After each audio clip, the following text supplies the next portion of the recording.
Witness of the Peggy's case, inspired in the titles of the chapters of Kensuke's Kingdom. A few weeks ago, a young lady disappeared. She was a beautiful geisha, and the last time she had been seen was in South Nagasaki, carrying a wagasa, is to say, a Japanese umbrella.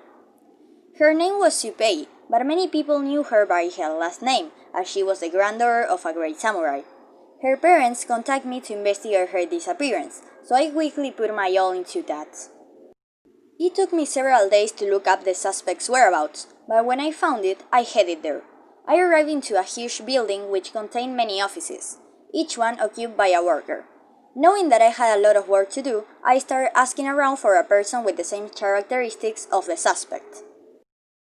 Everyone told me about a man who was exactly like my objective, but they also told me that he wasn't at the office in that moment. How could it be possible? Did he know I was looking for him? Had he run away? I came back to my apartment a little disappointed because of the results of my excursion, but I didn't give up. Instead of standing still and doing nothing, I decided to keep investigating. Surprisingly, I found a second whereabouts, what I found very strange. For a second time, I left my home and went to what seemed to be an abandoned house. I toured the ground floor, but I discovered nothing, so I went upstairs. While I was checking out the corridor, the house was flooding, thing that I didn't notice until the water reached the last steps of the stairs. Quickly, I dove into the water and tried to swim towards the exit. I narrowly escaped. When the water came out of the house, it dragged a chest with it. Inside, I found a dagger, a map, and a ship's log. In the log were written a lot of destinations, but only one of them wasn't crossed out, Yakushima.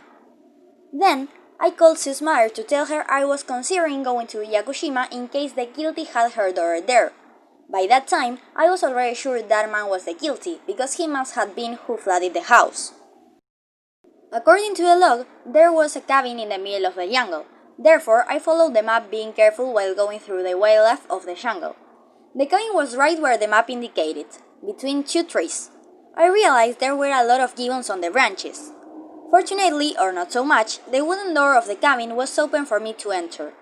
Inside were more gibbons who started making noises, doing obvious that I was there. However, I took my time to closely observe the place. When I finished, it was late in the night. While I was hesitating between staying there or going out to take refuge elsewhere, I saw a shadow, the shadow of a person. A shiver ran down my back for the first time in a long time. I took out the dagger that I had found in the chest and went after the figure. Then, I came across a man just like the one I was looking for. Despite I was scared, I managed to get the man to sit on one of the chairs and tie him to it with a rope so he couldn't escape. I tried to negotiate with him, but he denied to speak. After a while, I was tired of his obstinacy, so I threatened him with the dagger, feigning determination. I, Kensuke, won't give you away to the police if you tell me where Sue is, I said him. Quiet, he replied that he didn't know because who was leading the crime was his twin brother. There was when I kind of figured out why I found the two whereabouts. After a couple of questions, I discovered I was right. Like many other criminals, the man and his brother were pretending to be only one person, confusing the people and doing it more difficult to find them. My thoughts were interrupted by the sound of a phone call.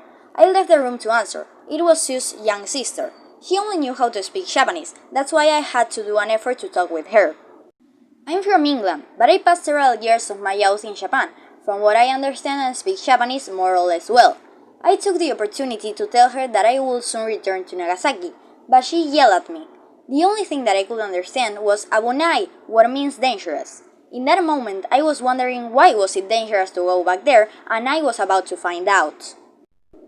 The next days, I didn't receive signs of life from Sue's family, either from her, but I was one step closer to face the criminal. Meanwhile, I decided to visit the city where the guilty was supposed to be.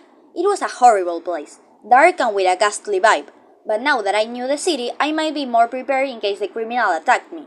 On the third day, without having contact with Sue's family, I started to worry a little and called them. How they didn't answer, I went to see them personally. I arrived and no one was there, so I ended up breaking in the house. Minutes later, I stayed horrified. In the middle of the living room, I found the three bodies with blood. Sue's father, mother, and sister. With that picture in my head, I went directly to catch the criminal. Then, a series of facts that I like to call Night of the Turtles happened. The night I quietly entered the building the criminal's brother had told me about, a lot of turtles were standing next to the front door.